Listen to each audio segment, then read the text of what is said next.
firme? Então, agora nós vamos estudar o crime de receptação. É o último crime contra o patrimônio previsto no Código Penal. Um crime bastante importante, cai muito no concurso. Tem algumas pegadinhas, mas a gente vai esclarecer tudo para vocês agora. Vem comigo então. Vamos ler, inicialmente vamos ler a redação do artigo. Você tendo a redação do artigo, de cabeça, você já consegue acertar entre 70% e 80% das questões da prova. Beleza? Vamos comigo então. Receptação, está previsto no artigo 180 do Código Penal. Olha as condutas: adquirir, receber, transportar, conduzir ou ocultar em proveito próprio ou alheio, coisa que sabe ser produto de crime, ou influir para que terceiro de boa fé a adquira, receba ou oculte. A pena é reclusão de 1 a 4 anos. Vamos fazer primeiro os destaques aqui, ó. Aqui, do influir até o oculte. O crime de receptação ele se divide em dois. Essa primeira parte, e a que não está destacada, é a receptação própria. A segunda parte, do influir até o final, ou influir para que terceiro de boa fé a adquira, receba ou oculte, a receptação imprópria. Então, já no caput nós temos duas divisões. Aí tem os parágrafos 1º e 2º, que trata da receptação qualificada, cuja pena é reclusão de 3 a 8 anos. Isso aqui a gente vai analisar daqui a pouco também, aquela situação em que o cara pratica crime de receptação, mas ele estava fazendo atividade industrial ou comercial, os famosos ferro-velhos. A gente vai analisar daqui a pouco.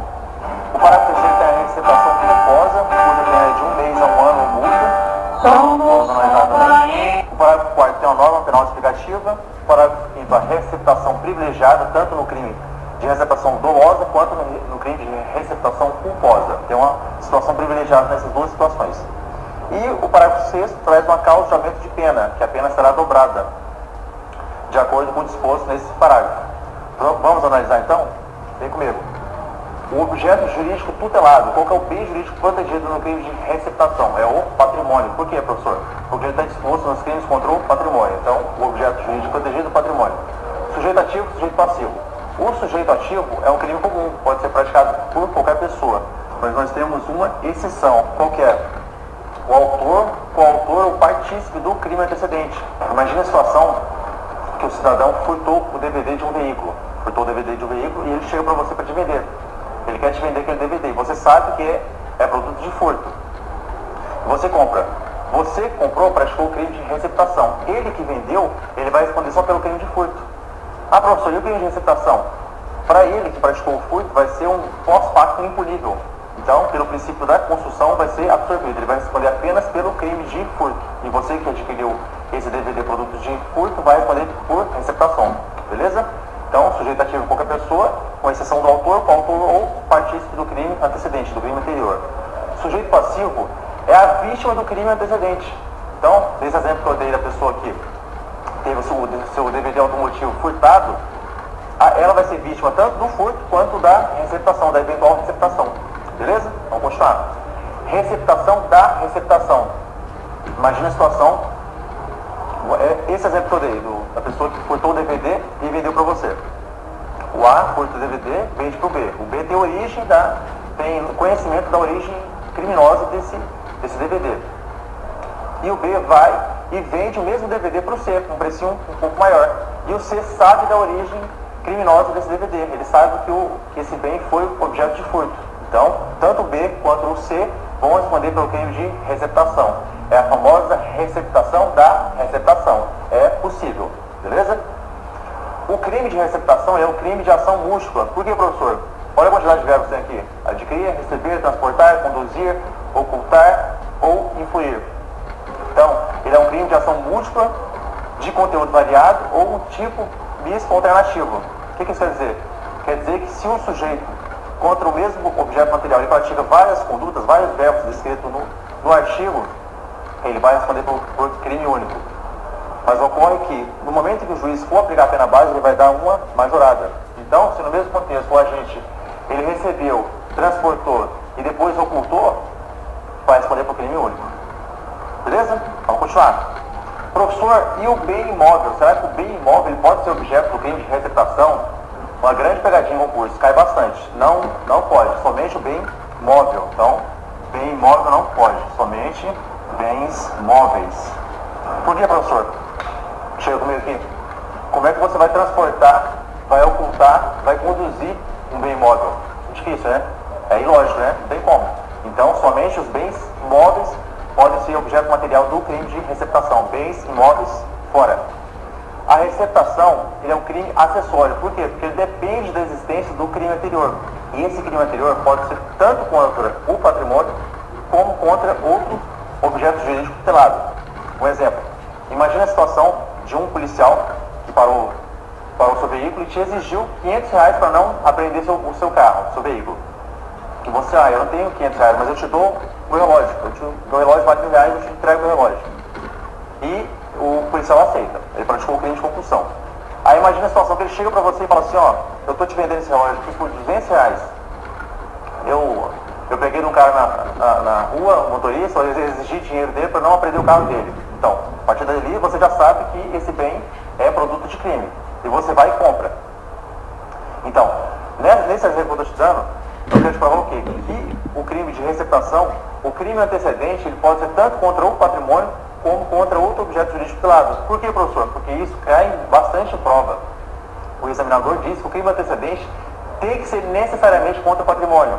Furto, roubo, extorsão mediante sequestro, estelionato, fugação indébita, errado. Pode ser tanto contra o patrimônio como contra outro objeto jurídico tutelado.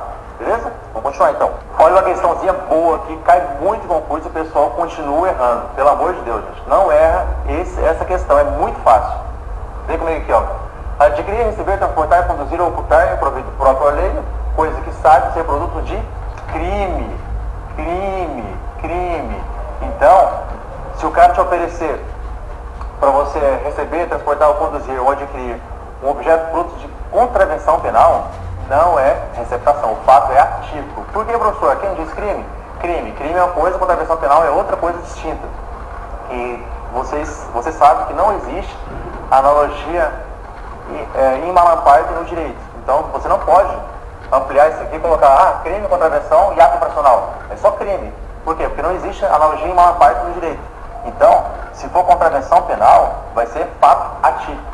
Beleza? Vamos continuar.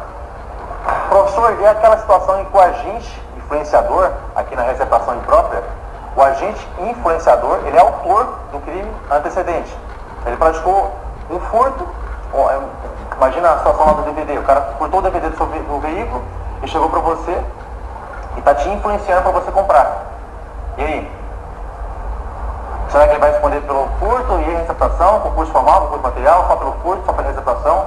Como eu expliquei anteriormente, o agente influenciador, que é autor do crime antecedente, ele vai responder apenas pelo crime antecedente. Então, se ele praticou um furto, um roubo, uma extorsão mediante sequestro, um estelionato, uma apropriação indébita, ele vai responder apenas pelo crime antecedente. Ele não vai responder pelo crime de receptação.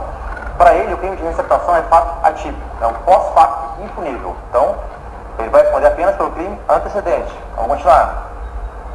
Receptação simples do caput, o agente ele tem que ter certeza de que o bem é produto de crime. Vem comigo aqui. Essas três primeiras linhas aqui, receptação própria. A parte que está em vermelho é a receptação imprópria. Adquirir, receber, transportar, conduzir ou ocultar em proveito próprio alheio, coisa que sabe. Então, coisa que sabe é o quê? É o famoso dolo direto. Professor, e o dolo eventual? Se o cara ele não tem certeza que o produto é produto de crime, ele vai responder por receptação culposa, do parágrafo 3º. Por quê, professor? Porque aqui diz sabe, tem que ter o dolo direto. Se é dolo eventual, ele responde por receptação culposa. Preste bastante atenção que isso cai muito em concurso. Então, na receptação simples, própria, o agente tem que ter certeza de que o bem é produto de crime. Essa receptação simples é tanto a própria quanto a imprópria. Beleza? A receptação simples do caput. Ele tem que ter certeza. Por quê? Porque se ele não tem certeza, vai responder pela receptação culposa do parágrafo 3º. Vamos continuar. Professor, e a situação do cidadão que oculta o bem para proteger o autor do crime antecedente? Será que ele vai responder por receptação? É fato atípico? E aí? Vem comigo de novo. Adquirir, receber, transportar, conduzir ou ocultar. Olha aqui, em proveito próprio ou alheio. Esse aqui é o especial fim de agir. Por quê? Porque ele tem que ter algum proveito, alguma vantagem. Em proveito próprio ou alheio. Agora, se ele oculta para proteger o autor do crime antecedente, ele não vai responder pelo crime de receptação. Ele vai responder pelo crime de favorecimento real, previsto no artigo 349 do Código Penal. Acompanhe na tela com você. Prestar a criminoso, fora dos casos de coautoria ou de receptação, auxílio destinado a tornar seguro o proveito do crime. Pena, detenção de 1 a 6 meses e multa. Beleza? Então aqui, nessa situação aqui, ele vai responder pelo crime do artigo 349 do Código Penal, favorecimento real. Vamos ver agora a questão da consumação e da tentativa. Vem comigo de novo, volta comigo. Receptação própria: adquirir, receber, transportar, conduzir ou ocultar. Esses 5 verbos são crimes materiais. Então depende da obtenção do resultado para que ocorra a consumação do delito. O interessante é o seguinte aqui, ó: transportar, conduzir e ocultar são crimes permanentes. Por quê? Porque o transporte pode durar horas, pode durar dias, conduzir pode durar horas, pode durar dias, ocultar pode durar meses, pode durar anos. Qual que é a questão interessante aqui? Enquanto estiver ocorrendo o crime, cabe a prisão em flagrante. Enquanto ele estiver se protraindo no tempo, cabe a prisão em flagrante. Então, a receptação própria é crime material e esses 3 verbos são crimes permanentes. Todos eles admitem a figura da tentativa. Beleza? Agora a questão interessante aqui, ó: ou influir para que terceiro de boa fé a adquira, receba ou oculte. Influir. É uma questão bem interessante, porque influir é um crime formal. O agente chegou e influiu. Se ele influiu, está consumado o crime. É o que? Um crime unissubsistente. Ele só é praticado por um ato. Então, se é um crime unissubsistente, ele não admite a tentativa. Então, a receptação imprópria é um crime formal, unissubsistente, que não admite a tentativa. Então, na receptação imprópria, a tentativa é inadmissível, é incabível. Beleza, vamos continuar. Receptação qualificada, parágrafo 1º e 2º. Acompanhe comigo na sua tela. Receptação qualificada, parágrafo 1º. Adquirir, receber, transportar, conduzir, ocultar, ter em depósito, desmontar, montar, remontar, vender, expor à venda ou de qualquer forma utilizar em proveito próprio ou alheio no exercício de atividade comercial ou industrial, coisa que deve saber ser produto de crime. Reclusão de 3 a 8 anos. Parágrafo 2º. Equipar-se à atividade comercial, para efeito do parágrafo anterior, qualquer forma de comércio irregular ou clandestino, inclusive o exercício em residência. Esse crime de receptação qualificada ele é bastante interessante. Ele foi introduzido no Código Penal no ano de 96, porque nessa época estava ocorrendo muito furto, roubo de carro, e estava tendo muitos desmanches. As pessoas furtavam, roubavam, desmanchavam o carro e revendiam as peças para outros estados ou para o exterior. Então, esse crime, eu ouso dizer que esse crime ele foi feito exclusivamente para os ferros velhos, o local que vende peças usadas de veículos. Por que, professor? Porque esses locais, não estou dizendo todos, estou dizendo boa parte, são peças receptadas, são peças que vieram de carros furtados, roubados, enfim, crimes contra o patrimônio. Inclusive, lá em Goiânia tem um bairro lá que se chama Vila União, que lá é bastante conhecido lá pelo número de ferros velhos que tem nesse bairro, na avenida lá. Pessoal, o apelido do bairro União é Carrefour. Tem aquela loja Carrefour, lá é o Carrefour. Se você estragou seu carro, fundiu um motor, estragou alguma peça, precisa na concessionária, a peça está muito cara, você vai comprar lá no Carrefour. Ah, professor, é tolerado? Então, não é tolerado, mas isso acontece bastante. O que acontece? O sujeito ativo é um crime próprio. Por quê? Porque tem somente as pessoas que desempenham atividade industrial ou comercial. Então, sujeito passivo, sujeito ativo é um sujeito próprio. Sujeito próprio, mas admite a participação. Aquela outra pessoa que chega e te está induzindo, instigando ou auxiliando o agente a praticar esse tipo de delito. E a atividade na receptação qualificada ela tem que ser uma atividade habitual ou contínua. Por que, professor? Porque se o cara praticar esse tipo de crime aqui de forma descontínua, de forma esporádica, ele vai responder pela receptação do caput, cuja pena é menor. Outra situação interessante aqui, ó, cai muito em concurso, preste bastante atenção, vem comigo. A redação do artigo diz o seguinte: coisa que deve saber ser produto de crime. A pena é reclusão de 3 a 8 anos. O que aconteceu? A receptação do caput é coisa que sabe, dolo direto. Se o cara sabe, a pena dele é de 1 a 4 anos. Coisa que deve saber. Na receptação qualificada é o dolo eventual, coisa que deve saber. Ou seja, se o cara sabe, pena de 1 a 4 anos. Se o cara deve saber, pena de 3 a 8 anos. O que aconteceu? O STF decidiu que na receptação qualificada, esse deve saber, ele é tanto o dolo direto quanto o dolo eventual. Ou seja, as duas figuras estão abrangidas aqui dentro. Dolo eventual já está tranquilo aqui, né? Deve saber, já é dolo eventual. Só que está abrangido também o quê? O dolo direto. Por quê? Porque senão, se o cara soubesse, ele tem certeza, receptação do caput, pena de 1 a 4 anos. Se ele tem dúvida, se ele está no dolo eventual, vai pegar uma qualificada, 3 a 8 anos, entendeu? Está meio que ferindo a proporcionalidade das penas. Então, o STF decidiu que, nesse artigo da receptação qualificada, a expressão deve saber abrange tanto o dolo eventual quanto o dolo direto. Presta bastante atenção que isso está caindo em concurso e você vai acertar essa questão, beleza? Vamos para a culposa agora. A receptação culposa está prevista no parágrafo 3º. Na tela para você, adquirir ou receber coisa que, por sua natureza ou pela desproporção entre o valor e o preço, ou pela condição de quem a oferece, deve presumir-se obtida por meio criminoso. Pena, detenção de 1 mês a 1 ano, ou multa, ou ambas as penas. Então, essa receptação culposa aqui, ela é bem interessante, inicialmente porque ela é infração de menor potencial ofensivo, competência do Juizado Especial Criminal. Outra situação, imagina a conduta de quem oculta um bem de origem criminosa.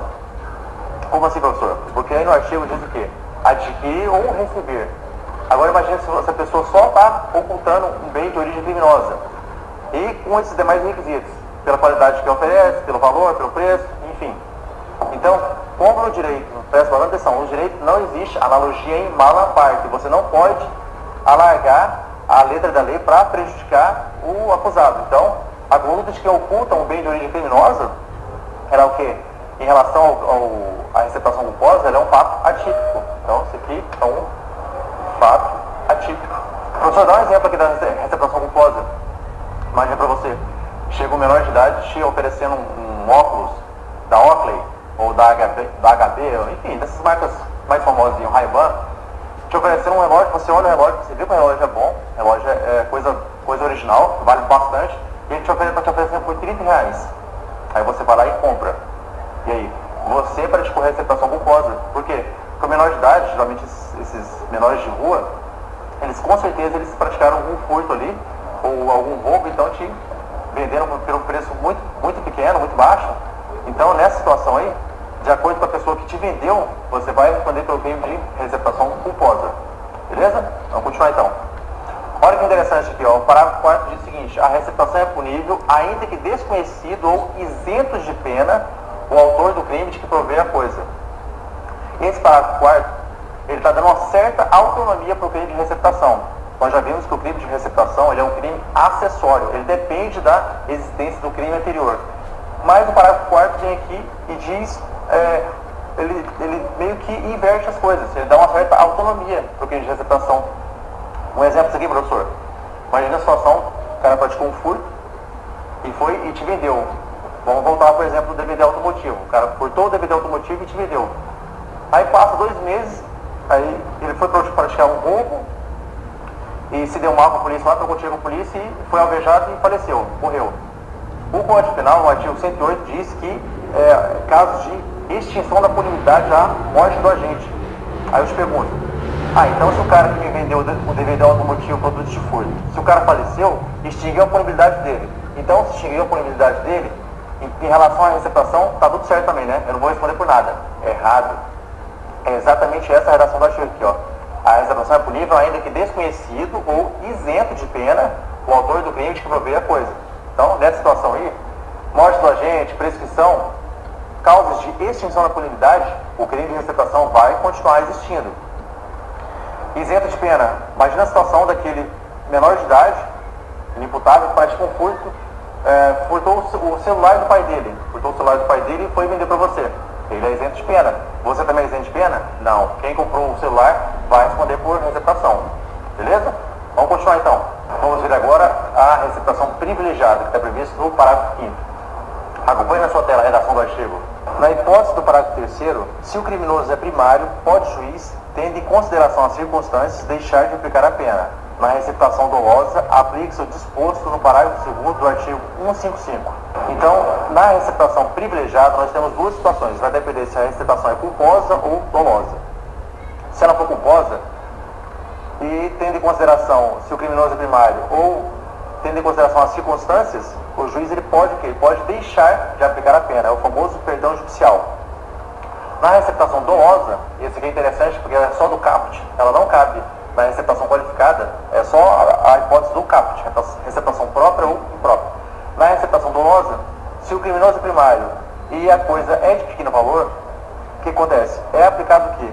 O artigo 155, parágrafo 2º do Código Penal, que é o famoso furto privilegiado, que é aquela situação em que o juiz pode substituir a pena de reclusão pela de detenção, diminuir a pena de 1/3 a 2/3 ou aplicar somente a pena de multa.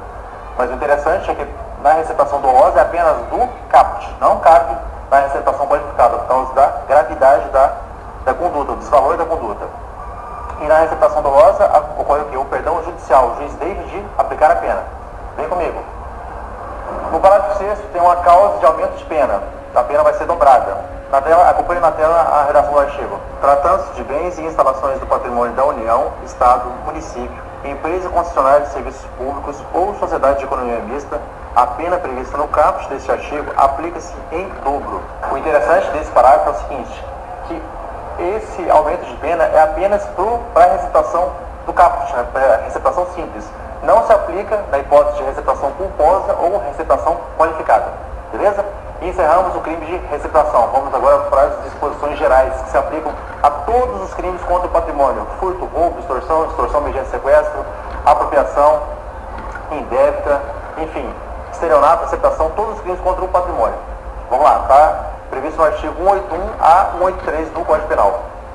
O artigo 181 diz o seguinte: é isento de pena quem comete qualquer dos crimes previstos neste título em prejuízo, inciso 1, do cônjuge na constância da sociedade conjugal. De acordo com o Código Civil, a sociedade conjugal ela tem fim em 4 situações: morte de um dos cônjuges, divórcio, separação judicial ou anulação do casamento. Então, a sociedade conjugal ela termina numa dessas 4 hipóteses. De ascendente ou descendente, seja o parentesco legítimo ou ilegítimo, seja natural ou civil. Isso aqui, depois da entrada em vigor da Constituição Federal, artigo 226, parágrafo 3º. Não existe mais essa questão de parentesco legítimo, ilegítimo, natural ou civil. O que é parentesco legítimo e ilegítimo? Ilegítimo seriam os filhos havidos fora do casamento. O cidadão é casado e engravidou uma mulher e teve um filho. Civil ou natural? Natural é o nascimento biológico e o civil é a adoção. Não tem. A Constituição pôs fim, todos são tratados da mesma maneira. Ascendente ou descendente? Então vai desde os bisavós, avós, pai, filho, neto, enfim, vai descendo, sempre em linha reta. Não abrange a questão do parentesco por afinidade, sogro, sogra, cunhado, genro, nora. Então, se a sua sogra praticou um furto contra você, ela não vai ser beneficiada ela não vai receber essa isenção de pena. Isso aqui é uma causa que extingue a punibilidade. É uma imunidade penal absoluta ou escusa absolutória. Tem que gravar, decorar esses artigos aqui, ó, porque cai muito em concurso, cai bastante concurso aqui, ó. Esses aqui são os principais artigos que caem relacionados ao crime contra o patrimônio, principalmente esse último aqui, ó, que são as exceções. Beleza? Então, ascendente e descendente. O filho praticou um furto contra o pai, furtou a carteira do pai. Vai responder pelo crime de furto? Não, ele é isento de pena. Com exceção se o pai for de idade igual ou superior a 60 anos. A gente vai ver daqui a pouco. A esposa praticou um estelionato contra o marido. Foi lá e enganou o marido e pegou algum objeto dele, teve uma vantagem devida. Vai responder pelo crime? Não vai. Vamos continuar aqui.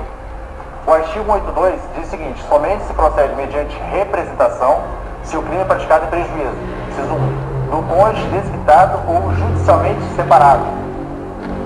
Isso aqui, depois da entrada em vigor da Lei 6.515 de 77, não existe mais a figura do desquite no direito brasileiro, é apenas o divórcio. Então, do cônjuge desquitado ou judicialmente separado. O cônjuge está judicialmente separado, a mulher está judicialmente separada do marido, do ex-marido no caso, foi lá e praticou um furto contra ele. Vai depender de quê? Vai depender de representação do marido. É uma condição objetiva de procedibilidade para que tenha início a ação penal. Então, nessa situação aqui, vai precisar de quê? Da representação. O artigo 182 são as imunidades penais relativas ou processuais. Enquanto aqui, no artigo 181, o autor do fato ele será isento de pena a causa de extinção da punibilidade, aqui no 182 vai necessitar de quê? Vai necessitar de uma representação da vítima para que tenha início a ação penal, uma condição objetiva de procedibilidade. Artigo inciso 2, de irmão legítimo ou ilegítimo. Isso aqui também está fora, depois da entrada em vigor da Constituição Federal. Filho, irmão, se ele é legítimo ou se ele é ilegítimo, se ele foi concebido dentro do casamento ou fora do casamento, não importa, todos são iguais perante a lei. Também, se o irmão praticou um furto ou estelionato contra outro irmão, vai depender de representação da vítima para que tenha início a ação penal. De tio ou sobrinho com quem o agente coabita. Aqui é necessário a coabitação. Tem que ter efetivamente a coabitação entre ambos. Ou do tio com o sobrinho ou vice-versa. Mas o que interessa aqui? O crime não tem necessariamente que ser praticado no local de coabitação. Imagina a situação do sobrinho que mora com o tio. O sobrinho do interior foi morar na casa do tio na capital. E o sobrinho, os dois foram passear, estavam fora da residência, e o sobrinho foi subtraiu a carteira do tio. Vai depender de representação. O crime não necessariamente precisa ser praticado dentro do local da coabitação. Beleza? Agora vamos ver aqui o artigo que mais cai relacionado aos crimes contra o patrimônio das escusas absolutórias. O artigo 83 não se aplica o disposto nos dois artigos anteriores, ou seja, você desconsidera o artigo 81 e o 82 e não se aplica. Vai prevalecer o artigo 83, ou seja, mesmo que ocorra naquelas hipóteses lá, não vai ser aplicado a essas escusas absolutórias. Inciso 1. Se o crime é de roubo ou extorsão ou em geral, quando haja emprego de grave ameaça ou violência à pessoa. A mulher praticou um roubo, uma extorsão mediante sequestro contra o marido. Ela é isenta de pena? Não, ela vai responder. Por quê? Porque houve emprego de grave ameaça ou violência à pessoa. Vai responder, não importa. O filho praticou um roubo contra o pai, apontou a arma de fogo para o pai e falou assim: me dá sua carteira, senão eu vou te matar. Vai responder. Inciso 2. Ao estranho que participa do crime. Imagina aquela situação que o filho furtou a carteira do pai juntamente com seu amigo. E aí, o pai tem menos de 60 anos de idade.